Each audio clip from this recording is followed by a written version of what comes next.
കണ്ണൂർ ചതിരൂർ നീലായിൽ നായയെ വന്യജീവി ആക്രമിച്ചു. കടുവയെന്ന് സംശയമുള്ളതായി പ്രദേശവാസികൾ. കഴിഞ്ഞ കുറേ ദിവസങ്ങളായി കടുവയുടെ ശബ്ദം കേട്ടിരുന്നതായി നാട്ടുകാർ പറയുന്നു. കണ്ണൂരിൽ നിന്ന് നിഖിലയുണ്ട്. നിഖിൽ, സ്ഥിരമായി ഇത്തരത്തിൽ വന്യജീവി ആക്രമണമുള്ള ഒരു സ്ഥലമാണോ, വന്യജീവി സാന്നിധ്യമുള്ള ഒരു സ്ഥലമാണോ? നാട്ടുകാർ എന്താണ് പറയുന്നത്?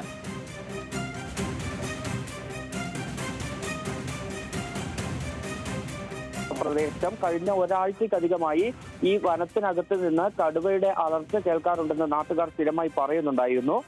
അങ്ങനെ ഒരു സാഹചര്യം നിലനിൽക്കുന്നതിനിടെയാണ് ഇന്ന് പുലർച്ചെ 2 മണിയോടുകൂടി ചുണ്ടൻതടത്തിൽ ബിനോയിയുടെ വളർത്തു നായയെ വന്യജീവി പിടിച്ചുകൊണ്ടുപോയത്.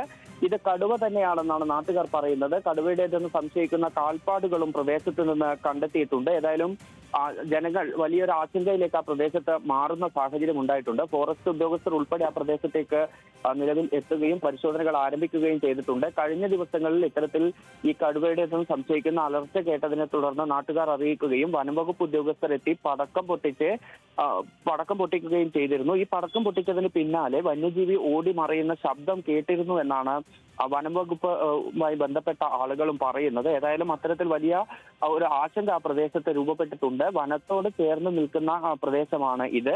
മാത്രമല്ല, കീഴ്പള്ളി ടൗണിൽ നിന്ന് 4 കിലോമീറ്റർ മാത്രം അകലെയുള്ള പ്രദേശമാണ്.